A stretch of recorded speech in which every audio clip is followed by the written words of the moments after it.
A rejected letter was the kindest thing that ever happened to Clara Bennett. She just didn't know it yet. She sat on her trunk at the Copper Creek Depot, the paper trembling in her hand. Too plain, too educated, too questioning. The words of Humphrey Pierce, the man who was supposed to be her husband. Her ticket back east was already paid for. A one-way trip back to a life of quiet desperation. Then a man's voice cut through the silence. "Well, look here. Another throwaway bride." A drunk swayed at the edge of the platform. "Third one this year. Not pretty enough for old Pierce, I reckon."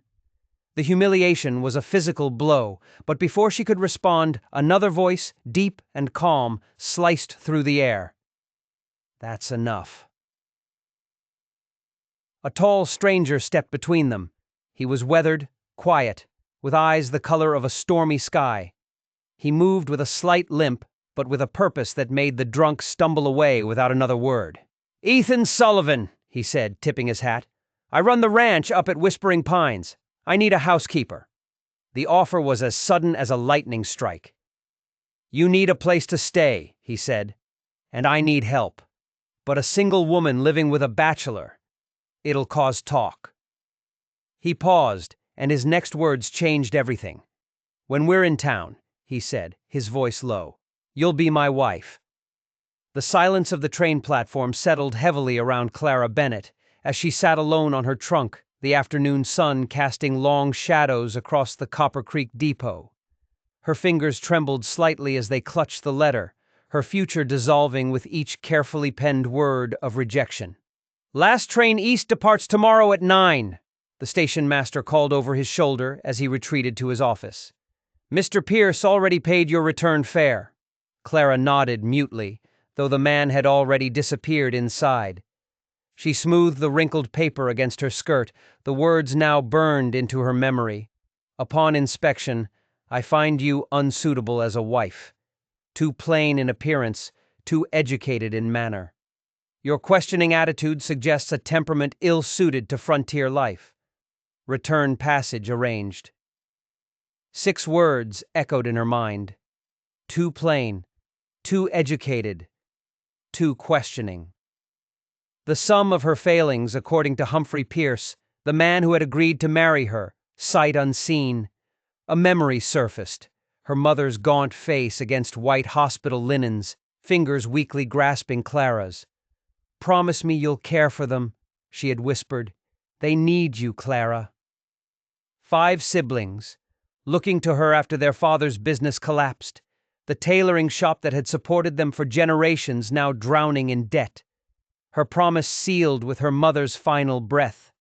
Clara opened her reticule, counting the meager contents. $8.42.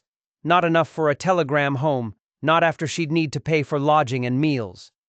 She touched the empty space at her collar where her grandmother's brooch had once rested, sold to finance this desperate westward journey. "Well, look here. Another throwaway bride." Clara's head snapped up. A man swayed at the edge of the platform, a bottle in his hand, his clothes dust-covered and his eyes bloodshot. "Third one this year," he continued, taking an unsteady step toward her. "Not pretty enough for old Pierce, I reckon. He keeps collecting and sending them back like faulty merchandise." Heat flooded Clara's cheeks, but she kept her spine straight. Years of maintaining dignity in poverty served her well now. "Your assessment is neither requested nor appreciated, sir," she said, her voice steadier than she felt. The man laughed. "Got a tongue on her, too. No wonder Pierce sent you packing. That's enough, Jenkins." The new voice came from behind Clara, deep, authoritative, brooking no argument. She turned to see a tall man approaching. His face was partially shadowed by a wide-brimmed hat, but she could make out a strong jawline darkened with stubble and eyes the color of a stormy sky. He moved with purpose, though Clara noted a slight unevenness in his gait. "The lady doesn't need your commentary," the stranger continued, positioning himself between Clara and the drunk. "Go sleep it off."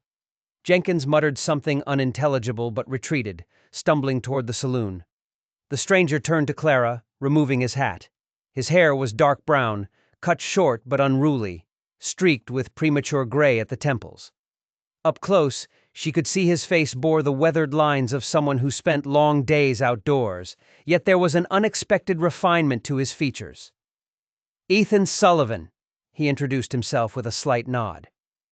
"You're the mail-order bride for Humphrey Pierce?"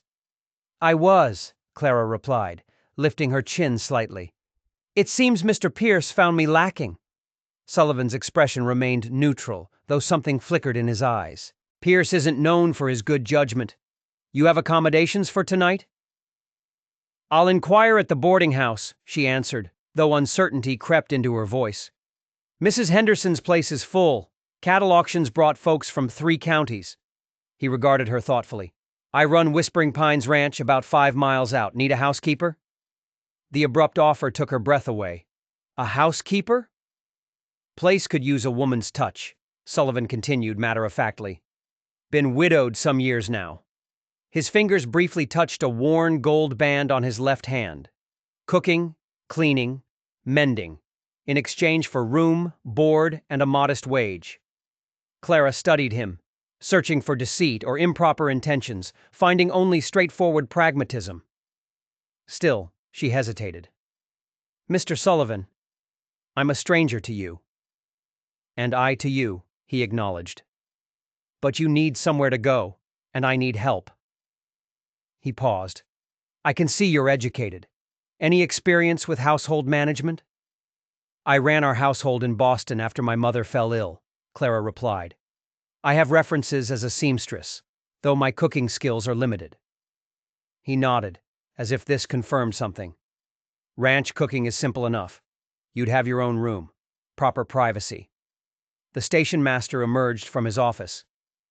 "Depot's closing soon, Miss Bennett. You'll need to move along." Sullivan turned to the station master. "John, Miss Bennett won't be needing that return ticket after all. My wife will be staying at Whispering Pines." The word hit Clara like a physical shock. "Wife." The station master's eyebrows rose. "Wife?" he repeated, glancing between them.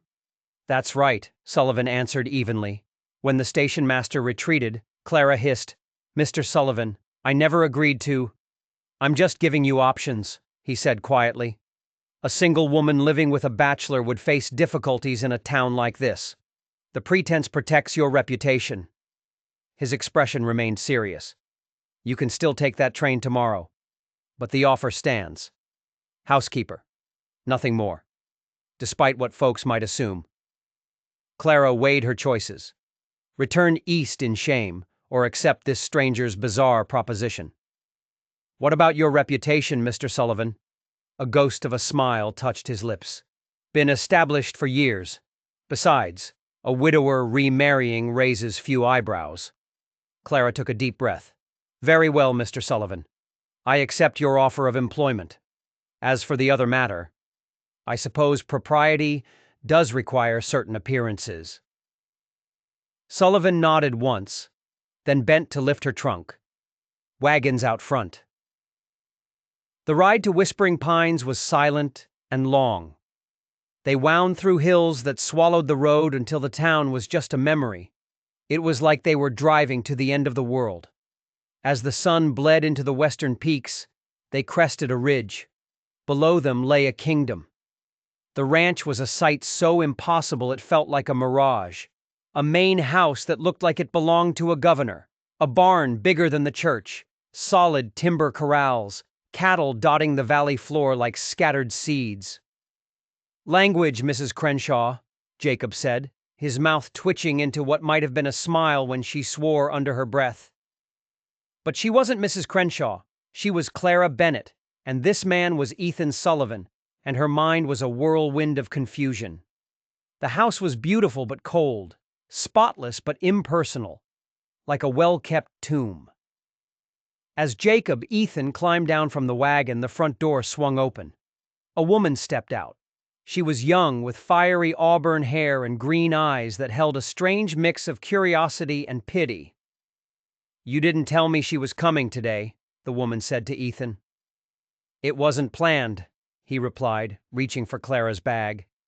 "Sarah, this is Clara Bennett. She'll be staying with us for a while."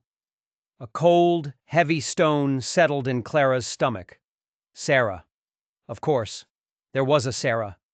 What kind of man buys another woman and brings her home to his wife?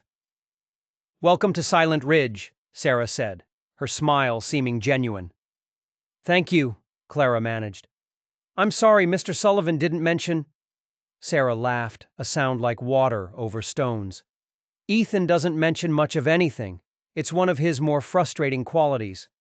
She shot him a look that spoke of years of shared history. "Come inside. You must be exhausted." The kitchen was bigger than Clara's entire old cabin. As Sarah prepared tea, the silence was thick with unspoken questions. Martha looked down at Sarah's hands. No wedding ring. The stone in her stomach twisted into a new, more confusing shape. "I just wondered," Clara began.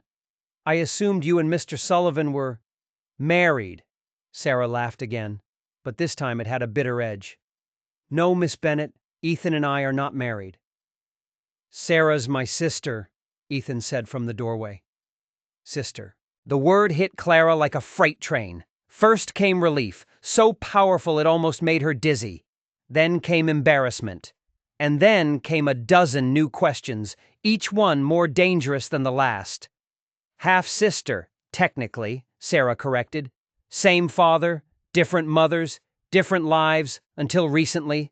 I arrived here 6 months ago with nothing but the clothes on my back and some very bad decisions chasing me from Denver.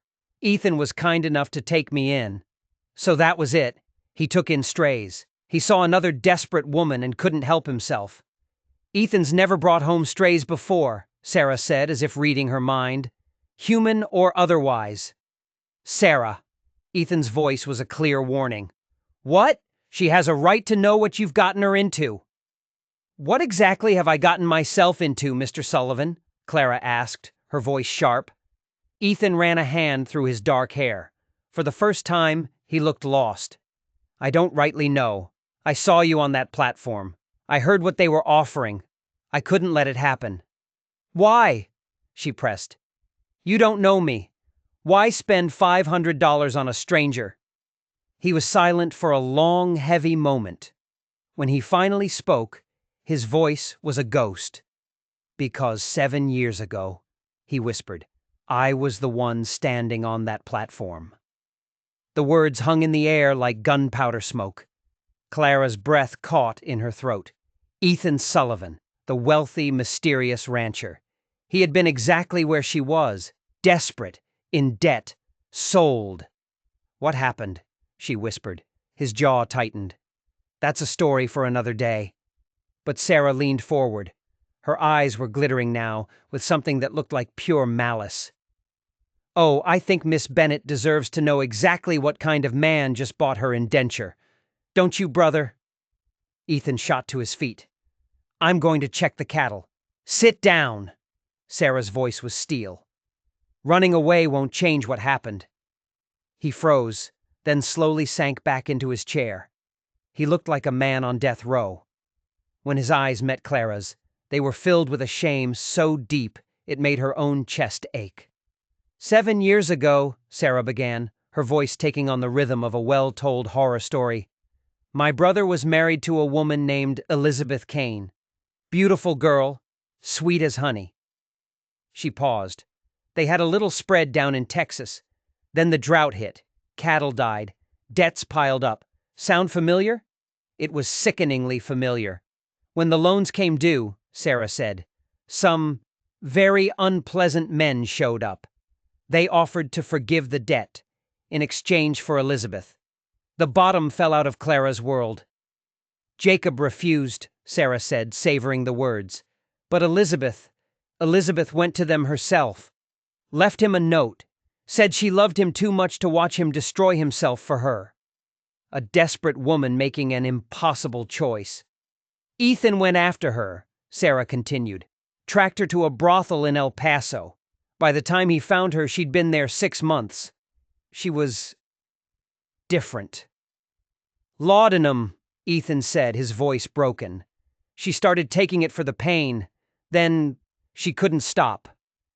"He bought her back," Sarah said. "Spent every penny. Got her clean. For a little while it seemed like it might be okay.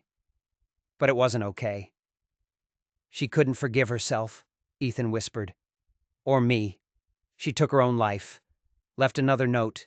Said I deserved better. The silence in the kitchen was absolute. He had watched the woman he loved be destroyed trying to save him. He'd been living with that guilt for 7 years.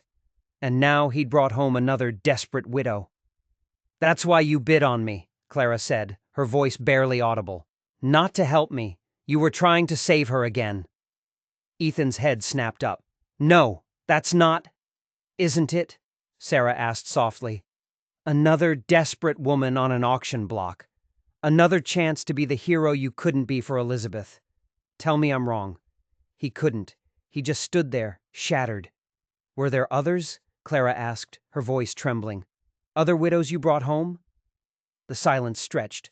When Ethan finally spoke, his voice was so quiet she could barely hear it. 3. The number hit her like a punch. 3 other women. She was the 4th. What happened to them? They left, he whispered. And they were right to leave. Because Sarah's right. I wasn't trying to save them.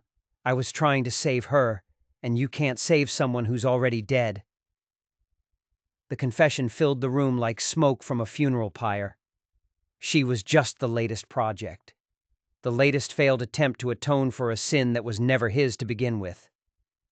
The safe thing was to run. To demand he take her back to town before she became another ghost in his haunted house. Instead, she laughed. A sharp, brittle, hysterical sound.